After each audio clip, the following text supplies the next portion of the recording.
I'm an artist.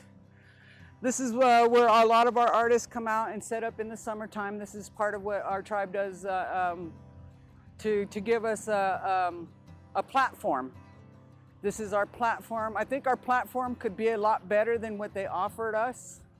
But I do like being outdoors, but this is what our community put out for us right now. And as artists, we're a lot of struggling artists in our own community that have to compete with the tourism that happens in our own community. So that's why we decided to do an artist row, was to give our own artists that option of selling their own wear at their price. We can bring that economic sustainability, so that when we're making money, then we're spending it in our community. But we don't see that give and take of that from our community to do those things. So a lot of our artists, this is the way that they support their families. We're not the 40-hour week. Some people get caught up in that economy of 40 hours a week. Well, this is our life. This is how we work, and this is how we participate in our community, is selling our artware and stuff. And everybody's different on what they make. Beautiful artwork. I'm blown away by the talent that we got coming out of our community, that people don't even see that, because they're going into the shops that are selling Chinese made or Hong Kong made and putting a label on it that says it's handmade by the Cherokees, which is not. So those are some of the challenges that I see as an artist with our artwork here. One of the things that a lot of our artists have started doing is signing their artwork, putting their name on it so other people don't put their names on it and say it was made by them. We have the most fabulous basket makers that do river cane, and all our natural dyes come from our trees. So they're river cane baskets. You got your white oak baskets. You got your clay artwork, and then you got your beadwork here in our community. But what I do, I'm a soap maker. I do medicines and stuff. So I'm a part of a different kind of artwork that's different from everybody else's, because I'm doing soaps and lotions and stuff like that. Not beadwork, not basketry. My work I can turn it into a bigger business, and that's what I want to do, is be able to bring that economics within our own community. The only one that you'll see that will carry our local artwork will be the Cherokee Indian Museum, the co-op, and maybe one or two local-owned tribal businesses that are putting local artware into their stores.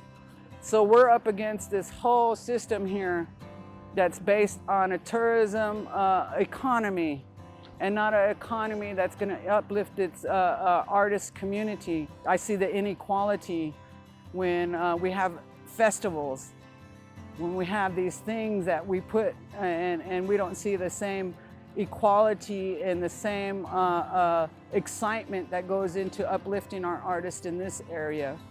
We have so few festivals here that include us. This is our inclusion right here. This is how we have to, as artists. You don't hear them doing all this art fairs and stuff like this all around us. Why this pandemic's been going on all around us. All these art fairs have been going on in these other communities, but we have not seen that here, and nor have we participated in it here. Maybe once a year through our fall festival, but to me that's not good enough. But I thank you guys for coming and learning about a lot of us. There's a lot of clay makers in our community that if we can introduce them to you guys, we'd introduce you, because it's something special to go to somebody's home and see that process of pottery making, that process of putting together bars of soap. You're only seeing the after stuff when we come out here, so it's really a gift if you get to know any of our artists and you're able to participate and sit just like what we did here today, and sit around and talk while people are beading or somebody's weaving a basket. That's how we, as families, that's how we do, is we sit around and we're able to practice those and teach our children in that manner.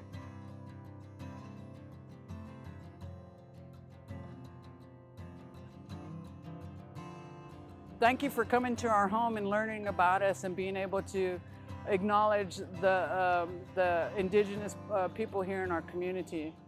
Our people are really friendly. We're always open to new visitors, and we do like to share.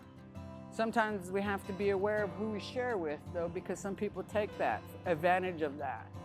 So when you come into our community and you want to come back to Artist Row, sometimes this whole thing is packed with different artists, and sometimes you'll just find one like that one. But this is where you get the people are in the community. You're actually meeting a Cherokee person, and you're buying artwork from that person that made it, so it makes it even that much more special if you meet the artist that you're buying your work from.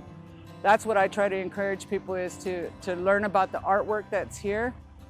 If it's not signed, it's probably not Cherokee. You know, if it's not signed, because that's one of the things that we do as artists, is to make sure that there's a signature or there's somewhere that it identifies where that artwork comes from.